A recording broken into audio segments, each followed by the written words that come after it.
sebuah bangunan, tapi di mana jemaat-jemaat berkumpul, disitulah gereja.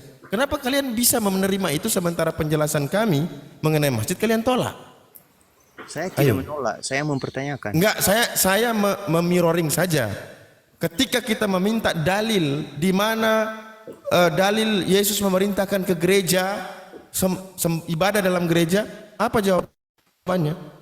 Gereja bukan bangunan, gereja bukan bangunan, tapi gereja adalah berkumpulnya umat-umat Tuhan. Nah, sekarang dari sisi bahasa, kata masjid adalah tempat untuk sujud, tidak merujuk kepada sebuah bangunan. Baik. Bahkan di sini jelas, dimanapun kamu dapati waktu sholat, maka itulah masjid bagimu, artinya tempat sujud. Oke. Jelas nih dalilnya. Kita lancar dengar sanggahan Karena saya. begini, yang Anda tanyakan Masjidil Aqsa adalah bentuk sebuah bangunan yang baru ada, dan kami pun tahu sejarahnya. Setelah Khalifah Umar itu dibangun itu Masjidil Aqsa itu. Iya betul. Atau di masa Khalifah Umar. Nah, ya Anda bertanya bangunan masjidnya, sementara yang disebutkan dalam Al-Quran adalah tempat Nabi Isra, yaitu Masjidil Aqsa. Kalau saya mau cocokmologi ya, saya mau cocokmologi.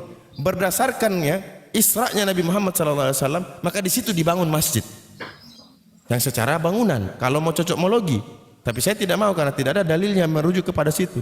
Yang jelas masjid adalah tempat sujud. Kok tidak ada sejarahnya? Masjidil Aqsa dibangun tahun berapa?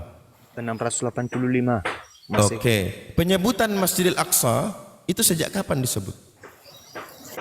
Penyebutan sejak dibangun oleh di bawah tentaranya Umar bin Khattab. Di mana? Di mana? Sementara di dalam hadis, sebentar. Nabi SAW hidup ya, bersama orang-orang Yahudi, bersama orang-orang Nasara di Madinah. Ketika mereka datang berbondong-bondong ke Madinah, Yahudi dan Nasara ingin mengetahui benar enggak yang apa yang mereka yakini bahwa ada Nabi nanti. Mereka berbondong-bondong menunggu Nabi di sana. Nabi telah menjelaskan dalam hadis, la tusaddur rihal, jangan kalian pergi melakukan perjalanan jauh illa thalathati masajid, kecuali kepada 3 masjid. Yang pertama Masjidil Haram, wa Masjidil Aqsa, wa Masjidi hadza. Yakni Nabi di Madinah.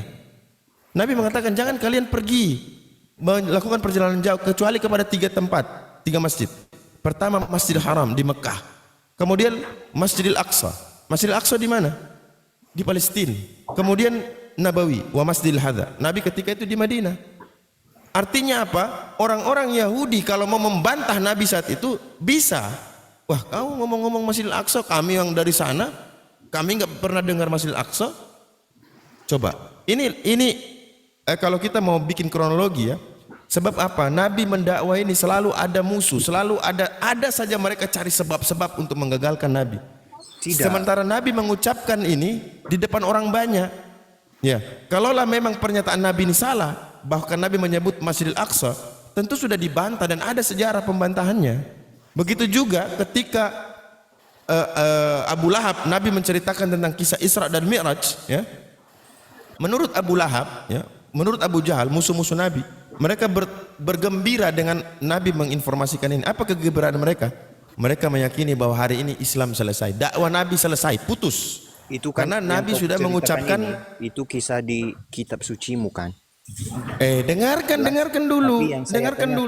Astaga. Saya nanti tanya balik loh.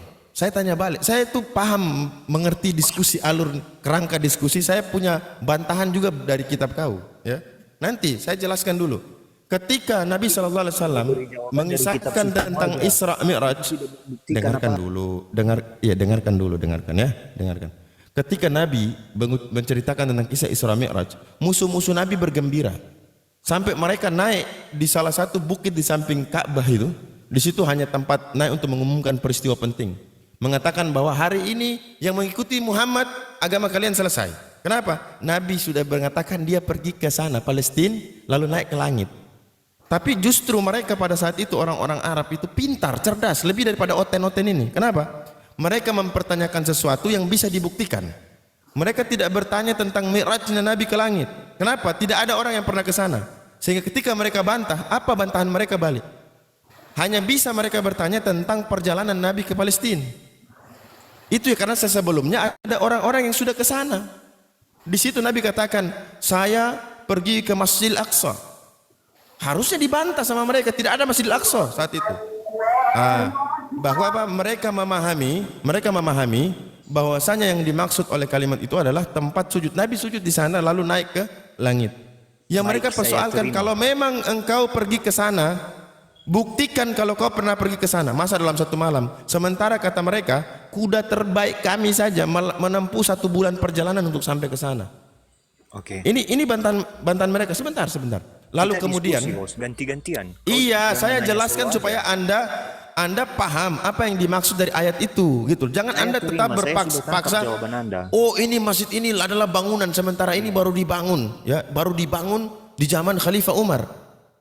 Sementara data yang saya sampaikan, Nabi bersama orang Yahudi, bersama orang Nasrani di Madinah, Nabi ucapkan kalimat ini, la tushaddur rihal, jangan pergi kemanapun kecuali illa salasati masajid, kecuali kepada 3 masjid. Nabi sebutkan di situ Al-Aqsa. Kenapa orang Yahudi nggak bantah? Baik. Kenapa orang Yahudi bilang mana Masjid Al-Aqsa? Tidak ada Masjid Al-Aqsa. Kita diskusi. Baik. Ya, sabar kau dulu. Sabar. Sekarang saya balikkan. Ini kan Anda mengatakan bahwasanya apa yang sejarah Nabi Muhammad harus sampai clear. Iya, sabar dulu. Saya supaya Anda berpikir aja, biarpun Anda nggak jawab tapi Anda berpikir. Minimal edukasi buat teman-teman di bawah. Yang mengatakan bahwa Rasulullah kisahnya tidak sesuai dengan fakta sejarah. Bukan menghindar, saya tuh tidak pernah lari dari Oten. Dengar dulu baik-baik. Yang mengatakan bahwasanya Bible bukan sumber sejarah yang bisa diandalkan, bukan Muslim. Yang mengatakan Nabi SAW peristiwanya tidak sesuai dengan fakta sejarah, itu adalah Kristen sendiri. Sementara yang mengatakan Bible bukan sumber sejarah, bukan Muslim. Kenapa? Mereka secara profesional. Ya sebentar, ini sebagai mirroring supaya Anda juga paham ketika mau mengajukan pertanyaan. Anda lihat dulu nih ke dalam diri Anda nih. Jangan sampai saya tanya begini, saya ditanya balik, mati saya, kan gitu. Ini baru namanya diskusi. Kita lihatkan satu-satu, nanti saya jawab itu. Baik, saya langsung saja. Anda tolong buktikan sesuai dengan fakta sejarah, ya, di dalam kitabmu. Sabar, di dalam kitabmu, ya, di dalam Matius 27 51 sampai 53, silahkan Anda jelaskan sesuai fakta dan bukan bersumber dari Bible, harus eksternal. Itu kan yang Anda minta. Tadi Anda bilang, wah kau buktikan karena itu dari kitabmu. Sekarang sama ya, saya minta pembuktian yang bukan dari kitabmu. Lari-lari. Ya sudah, sama. Ini sama. Anda mempertanyakan Masjidil Aqsa yang disebutkan dalam Al-Quran, sementara masjid itu baru ada setelah Khalifah Umar bin Khattab. Itu kan pertanyaanmu. Betul kan pertanyaanmu itu kan? Iya, itu pertanyaan saya. Oke, saya sudah jawab. Udah saya jawab. Iya, apa yang berdiskusi saya sudah jawab. Diskusi atau ruang? Anda bertanya, saya jawab. Sekarang saya bertanya balik ke Anda. Buktikan bahwasanya sesuai fakta. Silakan tanggapi. Baik, saya terima tadi jawabanmu bahwa Masjid Al-Aqsa itu bukanlah bangunan tetapi tempat sujud. Saya terima itu, oke. Oke. Tapi terus apa bantahannya? Kemudian kalau kita tarik dari data sejarah di bawah tahun 630 Masehi, itu yang memerintah di daerah Yerusalem adalah kaum Romawi. Dan yang ada agama di situ sesuai sejarah, yang ada adalah Yahudi, Kristen, dan penyembah berhala. Lalu kenapa Muhammad tiba-tiba ke tempatnya orang Yahudi untuk menganggap itu adalah tanah sucinya? Karena itu perintah Tuhan. Jangan-jangan dia perintah murid dari Yahudi. Allah. Sebentar, itu perintah dari Allah, dan Nabi di sana tidak bertemu dengan siapapun kecuali hanya beberapa orang. Bisa kami buktikan dari literasi. Makanya ketika Umar bin Khattab waktu menaklukkan Yerusalem, itu ketika mau melakukan salat, ditawarkan sama mereka orang Yahudi, salat di sini. Kata Umar, saya tidak mau, ini gereja. Iya kan? Terus kata mereka, kalau begitu di luar saja. Umar menolak. Umar mengatakan jangan sampai. Dalam Al-Quranmu. Tidak ada di Quran kisah itu. Tidak ada di kisah itu di Al-Quran. Karena Terus Nabi kau ambil Shallallahu dari Alaihi mana? Ada Wasallam sejarahnya. ada sejarahnya. Ya udah, Anda juga sebutkan sejarah. Anda juga mengetahui sejarah dari membaca kan? Iya, Kenapa betul. kau bisa, Saya saya belajar. nggak bisa? Iya, kenapa kau bisa, saya nggak bisa? Tapi sejarah yang saya bawakan bisa Nah. dicek kebenarannya. Ya sama, saya pun bisa dicek. Silakan juga Anda cek kebenarannya. Silakan, kalau mau begini begitu bukan diskusi namanya. Klaim, oke, kita Ya sudah udah, klaim. fokus dulu Sekarang dengan pembuktian. sandaran saya tadi. Baik. Kau fokus sandaran Anda saya mengatakan tadi. begini bro. Saya mau tanya Anda, kisah Isra Mi'raj harusnya Anda bisa buktikan berapa lama Nabi di situ. Sehingga Anda bisa membuat kesimpulan, berarti Nabi belajar sama orang-orang Yahudi, belajar sama orang-orang Kristen. Harus Anda buktikan Dari berapa data lama yang Nabi di sudah situ. Saya ketahui di Al-Quran itu Sabar, satu malam. saya tanya Anda, berapa lama Nabi di situ? Satu malam kalau berdasarkan Satu data malam. dari Al-Quran. Satu malam itu 2 perjalanan, bro. Satu malam itu 2 perjalanan.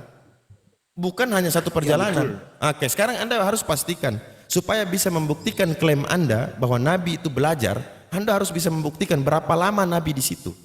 Sama siapa Nabi ketemu. Itu baru bisa pembuktian. Bukan hanya ngomong-ngomong, berarti Nabi tapi tidak ada indikatornya. Harusnya Anda bisa buktikan gini. Bro, bantahan ilmiah itu begini kawan. Saya ajarkan Buat Anda. satu malam. Bantahan ilmiah. Apalagi yang kau tanyakan. Dengarkan. Kau mempertanyakan Al-Quran sendiri sama saya. Anda ini tidak bisa membantah secara ilmiah. Kalau Anda mau memperkuat argumentasi Anda bahwa Anda mengklaim Nabi belajar oleh orang-orang Yahudi, Anda harus bisa membuktikan. Ini loh, Nabi di Al-Aqsa di Palestina itu mulai pukul 1 malam umpama sampai pukul 3. Lalu si A, si B, si C yang menemui Nabi. Nah, itu baru ada kemungkinan. Kita nggak bisa bantah argumen Anda karena Anda sudah menyajikan fakta Nabi sekian jam ketemu ini. Maka argumentasi kemungkinan Anda ya Nabi belajar itu besar. Ya probabilitinya besar. Kenapa? Karena Anda sudah bisa menunjukkan jam berapa Nabi di situ, siapa Nabi ketemu. Nah, itu bisa memperkuat argumen Anda. Tapi kalau Anda hanya bilang jangan-jangan Nabi belajar di sana, tapi Anda nggak bisa buktikan berapa jam Nabi di sana, dengan siapa Nabi ketemu, berarti Anda mentah. Ya, argumen Anda mentah, lemah secara akademis. Nah, kalau saya kuat, kenapa? Ketika Umar bin Khattab menaklukkan Yerusalem, beliau waktu sholat mau sholat, ya kan?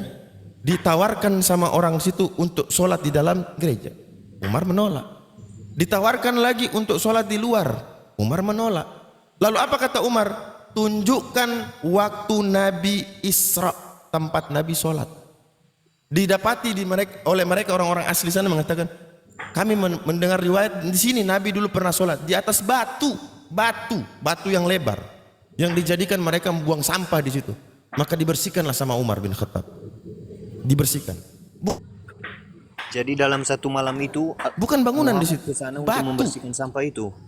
Nah, Anda lari sekarang kan? Berarti Anda tarik dulu klaim Anda. Anda tarik dulu klaim Anda. Loh, ini kok Nabi Muhammad membersihkan sampah? Umar bin Khattab radhiyallahu an. Astaga.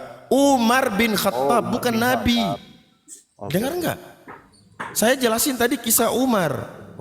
Umar bin Khattab. Anda cabut dulu klaim Anda bahwa Nabi belajar sama orang-orang Yahudi. Anda cabut kan Anda nggak bisa buktikan. Yang saya bilang kan dengar. Anda bisa buktikan? Tadi, kenapa Nabi Muhammad Anda mengatakan saat itu di bawah pimpinan Romawi. Dengarkan. Saya ulang pertanyaanmu ya. Saya bilang jangan. Iya, dengar. Saya ingat pertanyaanmu. Iya, klaim jangan-janganmu ini apa yang memperkuatnya? Apa memperkuat alasan Anda itu loh? Tidak ada kan? Yang memperkuat. Apa yang bisa memperkuatnya? Alasan Anda itu tadi sudah saya sebutkan. Waktu apa? Muhammad melakukan perjalanan ke sana, Apa itu?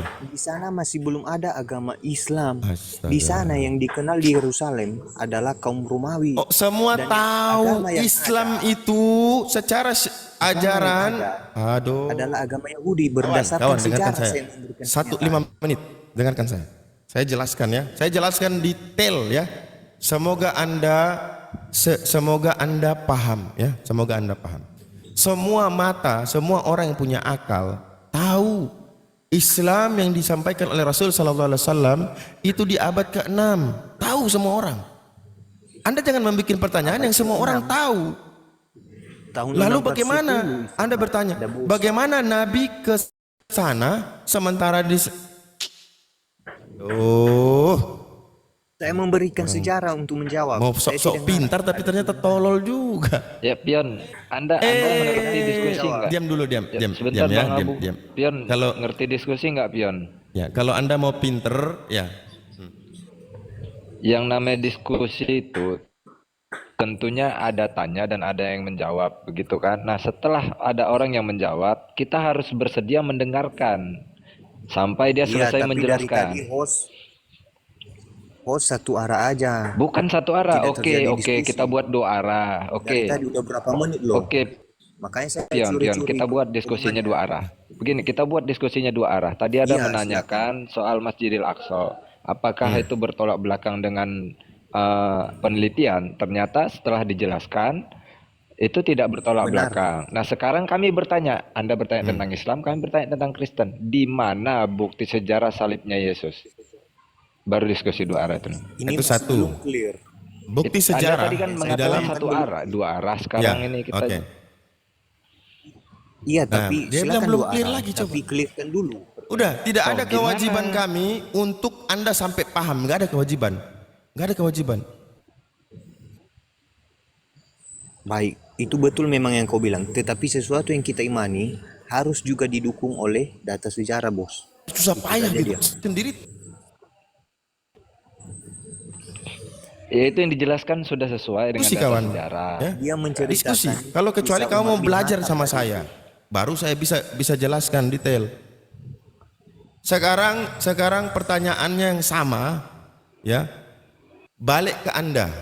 Buktikan satu, salib Yesus. Kedua, buktikan bahwa kejadian yang terjadi di dalam Matius 27:52 sampai 51 sampai 53 itu benar berdasarkan sejarah. Silakan. Silakan. Kau panggil 10-100 pendeta jejer di belakangmu untuk jawab pertanyaan ini. Saya tidak mau menjawab pertanyaan Anda kalau pertanyaan saya belum terjawab. Oh, sudah berarti nggak mau diskusi Anda. Anda bilang diskusi dua arah. Anda sudah bertanya, kami menjawab. Sekarang kami juga dua arah sekarang bertanya balik ke Anda.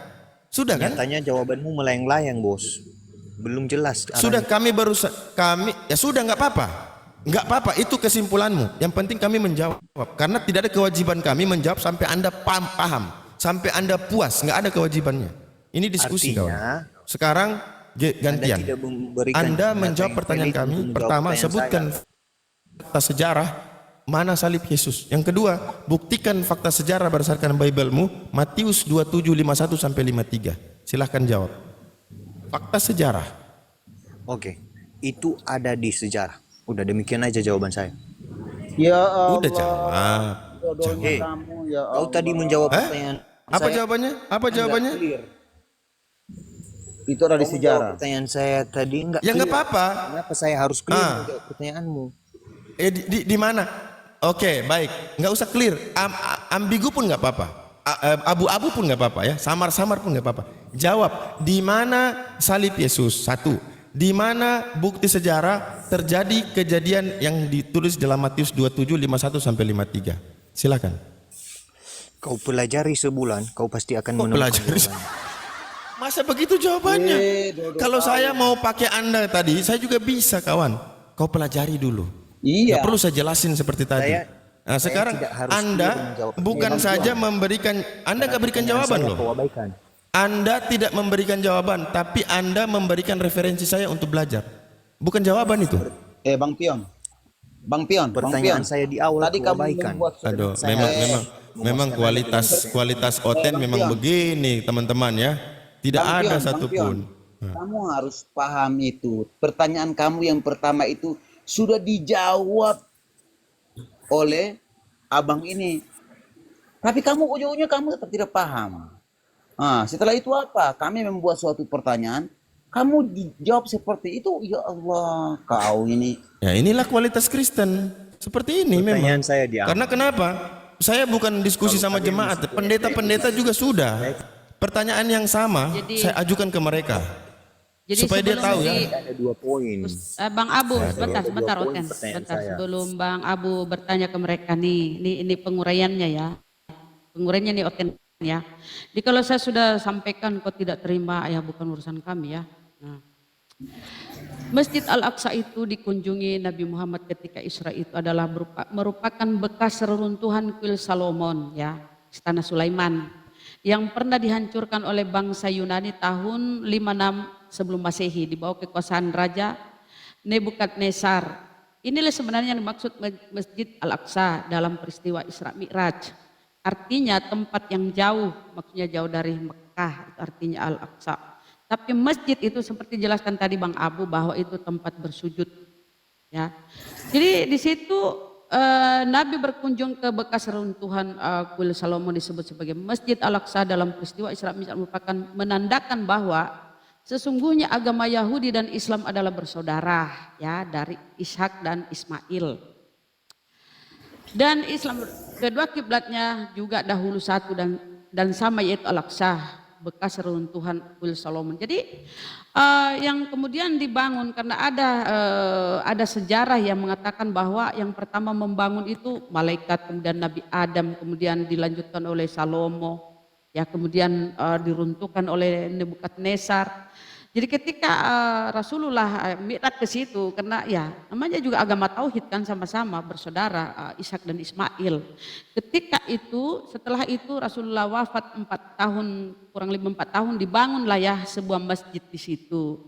Dan kata umum masjid itu tempat bersujud. Oke, jadi itu nyambung ya sejarahnya ya kepada Nabi Muhammad karena dia keturunan Ismail. Kalau Karesteng ini nyambungnya kemana? Nyambungnya kemana Karesteng? Ayo, semua agama tauhid itu punya kiblat. Oke, Yahudi dengan Yerusalem sana ya. Kemudian kita baca di Perjanjian Lama bahwa David ya 3 kali sehari bersujud menghadap Yerusalem. Dia tidak punya kiblat, bersujud itu David ya di dalam Bible Perjanjian Lama. Ya yang kalian ambil itu loh yang punya Boleh Yahudi. saya tanggapi jawabannya? Nah kemudian Islam punya kiblat yaitu Masjidil Haram sana. Nah Karesteng kiblatnya mana? Vatikan ya? Ya Boleh Vatikan saya ya tanggapi kiblatnya. jawabanmu? Udahlah, nggak usah ditanggapi, tanggapi udah dijawab. Sekarang kita silakan Bang Abu. Ya, Kau saya terima atau bertanya tidak? balik Kau tadi bertanya, kau ditanya. dan Apa kau Yahudi takut ditanya? tentang Saudara. Matius Ya Islam 27. itu bersaudara Ishak dan Ismail, bersaudara. Kalian aja yang diludahi di sana. Dia mau lari ke sana lagi, dia Ya mau nggak apa-apa menghindar, dia mau dipertegas, menghindar. nggak apa-apa dipertegas Dia baru mau kita menghindar. balik lagi Bang Abu, dipertegas. Ya Ishak itu bersaudara dengan Ismail, ya karena satu bapak yaitu Ibrahim. Nah itu bersaudara ya. Kalian aja itu dari pagan sana dari Roma, ya si Paulus Bota yang membawa Karesteng. Nah nggak ada nyambung-nyambungnya kepada Judaism sekalipun kalian nyolong Bible Perjanjian Lama itu kalian nyolong ya. Jadi saya ingin berkata begini. Kenapa mereka itu sama? Karena itu mereka bersaudara, sedarah. Ya, Ishak menurunkan 12 Bani Israel. Ya, Nabi Ismail jalurnya sampai ke Rasulullah Shallallahu Alaihi Wasallam. Karesteng aja nggak jelas ini penumpang gelap. Oke, jadi saya ingin berkata begini. Udah ya, udah dijawab apapun yang kau pahami. Sekarang kau ditanya, Dari apa jawaban ditanyai? tadi kau bilang, dari Apa jawabanmu lagi? tadi, yang dikunjungi Muhammad adalah Bait Salomo itu, iya kan? Ya bekasnya kan diruntuhkan oleh Nebukadnezar kan. Ya kemudian Bait ketika Umar menguasai Yerusalem dibangunlah itu Masjid Al-Aqsa. Makanya sampai sekarang Baik, berarti yang itu dikunjungi karena Muhammad adalah Yahudi sana mengklaim bahwa di situ di bawah itu adalah kuil Salomo, oke? Karena kau bego, kau nggak paham ya. baik. Karena kau dari pagan. Jadi sekarang yang udah kau ya. Kalau kau tidak mau ditanya, kau ditendang ya. Kau ditendang ya. Kalau kau nggak mau. Anda Ya, ini ya, ditanya, sebenarnya silakan. tidak mau diskusi. Begini, bagusnya enak. Anda mau bertanya aja, jangan bilang diskusi ya. Supaya kita nggak nanya ke Anda. Bilang aja saya mau bertanya gitu. Jangan bilang mau berdiskusi, oke? Bilang aja saya mau bertanya gitu.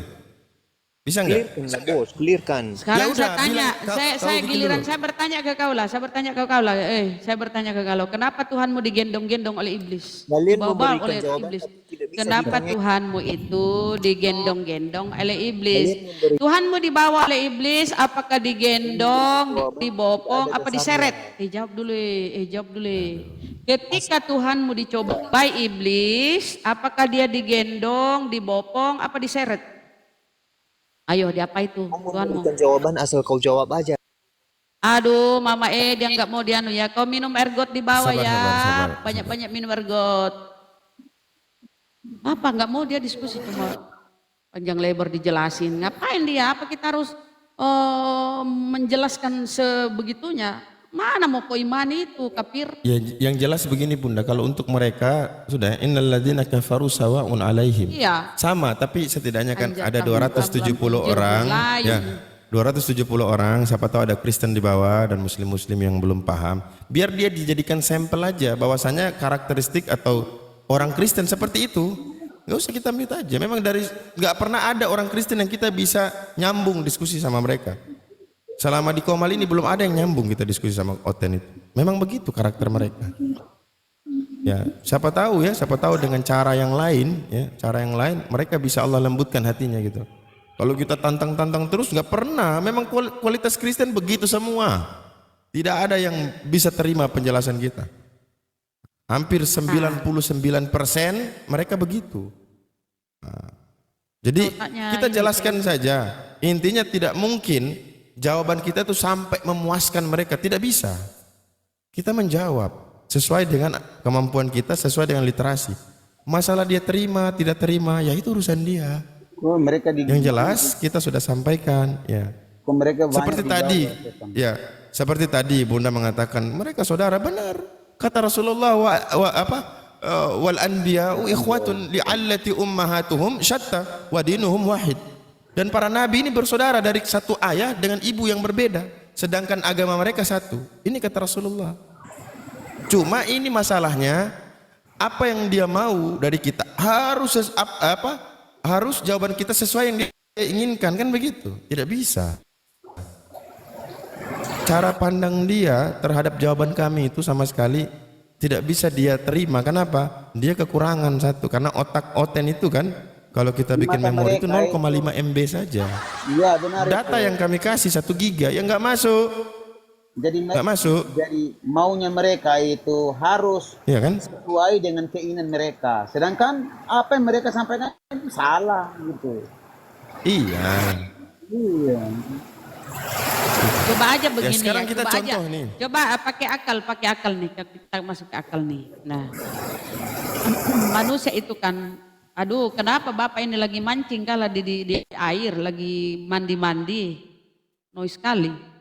Nah kalau kita lihat ya, di Bible itu Yesus dicobai iblis. Coba tengok, kalau ada otaknya, masa Tuhan dicoba iblis?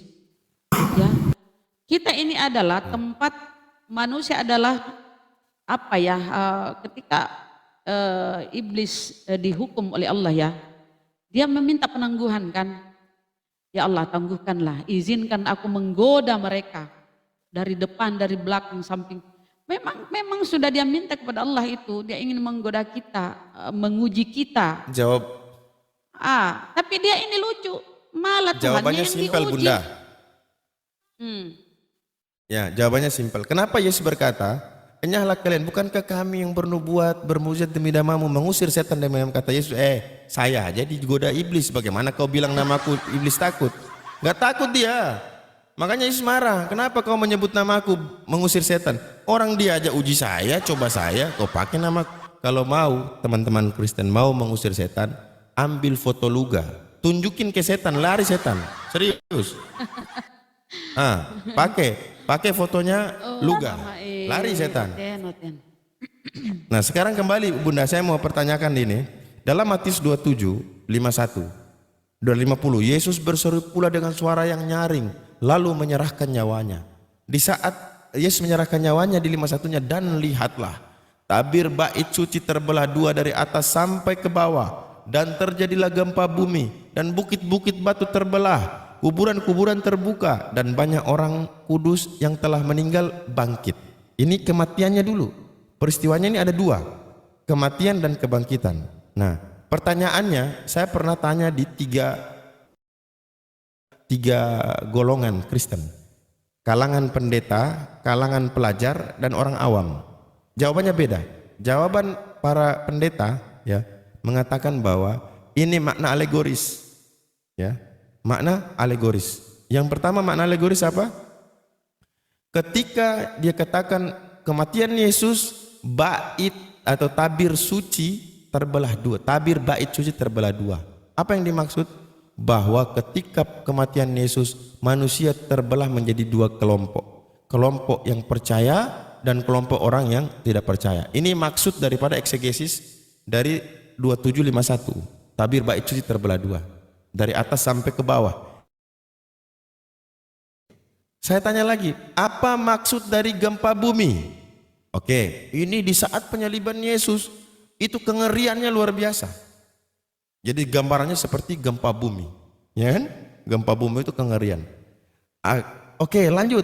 Lalu bukit-bukit batu terbelah, kuburan-kuburan terbuka, orang-orang kudus bangkit, meninggal bangkit. Apa maknanya? Macet dia di situ. Macet sudah. Karena dia maksa ini eksegesis kan? Oke.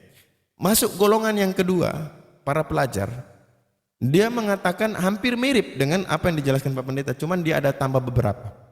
Yang parah ini yang ketiga, yang awam ini berbicara seenaknya saja. Ya itu benar-benar terjadi, ya kan? Itu benar-benar terjadi, ya kan? Bahwa nanti, nah disuruh bukti nggak bisa. Itu baru satu peristiwanya kematian. Nanti pada saat kebangkitan di 53-nya, dan sesudah kebangkitan Yesus, mereka pun keluar dari kubur lalu masuk ke kota kudus dan menampakkan diri kepada banyak orang. Kalau kita bisa mengambil kronologi ini, waktu penyaliban Yesus, orang-orang kudus ini hanya berdiri di samping kubur mereka, bangkit aja. Kapan mereka mulai jalan? Mulai jalan ketika Yesus bangkit. Bayangkan, ini tidak bisa dibuktikan secara sejarah. Dan mereka mengatakan kayak tadi, wah itu kan dari kitabmu, dari kitabmu. Baik, kita minta yang sama, ceritakan sejarah ini bukan dari Bible. Bahkan dengan Yesus sekalipun jangan dari Bible. Maka didapati bahwa di dalam Sanhedrin, ya di dalam Talmud, itu bagaimana Yesus diperlakukan, Bunda? Apakah disalib? Kalau bicara sejarah dari eksternal, maka di Talmud disebutkan Yesus itu matinya direbus dalam tinja mendidih. Dalam Sanhedrin, Yesus itu matinya dirajam, dilempari batu sampai mati. Di dalam Bible katanya Yesus mati itu disalib. Lagi-lagi ketika bicara fakta, mereka menolak Muslim karena mengakai internal, dia mau eksternal. Ketika dibalikkan ke mereka, ini lauten. Oten kayak begini, inkonsisten. Makanya Kristen itu menurut saya artinya inkonsisten. Itu arti Kristen. Bukan pengikut Yesus, bukan pengikut. Kristen artinya inkonsisten. Apa yang dia ikuti di satu dari sisi Yesus? dia iya, setelah itu dia no. Apa yang dia ikuti dari Yesus? Kristen. Itulah Kristen. Yesus mati di kafani. Dia pakai peti, baju pesta, ya, dasi kupu-kupu, sepatu pantopel. Nggak ada kalian ikuti dari Yesus. Nah, Yesus bersujud, menengadah ke atas. Kalian di gereja nyanyi-nyanyi, joget-joget, melipat. Kalau berdoa melipat tangan di dada. Oh mama amitabha. Jadi enggak ada kalian ikuti ya, jangan kau ngaku-ngaku. Dia kepanasan, dia sakit hati kalau kita bilang Rasulullah itu yang tempat Rasulullah bersujud itu adalah cikal bakal dibangun, diteruskan dibangun Masjid Al-Aqsa ya. Ya karena itu kan satu sama-sama tauhid. Kenapa emang? Di Al-Quran kami ada dikisahkan Sulaiman, Nabi Salomo di Bible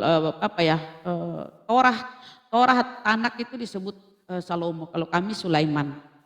Sama kan dari satu sumber yang sama. Kenapa Abraham? Abraham itu orang Irak. Abraham ini orang Irak ya. Kemudian Hagar itu, Sarah itu orang Mesir. Mengerti kalian? Jadi belum ada Yahudi kala itu ya, belum ada. Yahudi belum ada. Yahudi ada itu ketika lahir anak Abraham dari Sarah yaitu Ishak. Ishak ini memperanakkan ya dari istrinya ya Rebeka ya, Rifka kemudian lahirlah ini Yakub kemudian Yakub dengan siapa lagi satu ya Ya Allah ya Rabbi, dua anaknya ini kan, dua anaknya Yakub dengan siapa lagi yang cikal bakal menikah dengan keturunan Rasulullah? Siapa bang ya, lupa aku. Oke, Yakub aja ya. Yakub ini akan melahirkan mempunyai keturunan 12 Bani Israel ya. Itu baru ada suku Israel dari Yakub. Tapi Ishak dengan Ismail ini ya itu belum ada kita kenal Bani Israel ya. Kemudian Nabi Muhammad itu dari keturunan Ismail menurun sampai ke keturunan Rasulullah Shallallahu Alaihi Wasallam ya. Nah, Ishak ini mempunyai anak tadi disebut Yakub ya. Yakub dengan ya Allah ya Rabbi aku lupa satu ya, dua bersaudara mereka. Yakub memperanakkan dengan 4 istri. Ingat ya, Tuhanmu itu dari hasil poligami juga kalau kau mengakui dia keturunan Bani Israel, keturunan Daud. Memperanakkan beristri 4, satu bersaudara Bilha, Rebeka bersaudara, kemudian 2 pembantunya dijadikan pun istri ya. Jadi pembantu 2 atau babunya masing-masing ini bersaudara ini mempunyai tiap mereka ini ada pembantunya satu-satu ya, jadi 4. Diambil istri ini. Inilah cikal bakal menurun menjadi suku Israel, Bani Israel, suku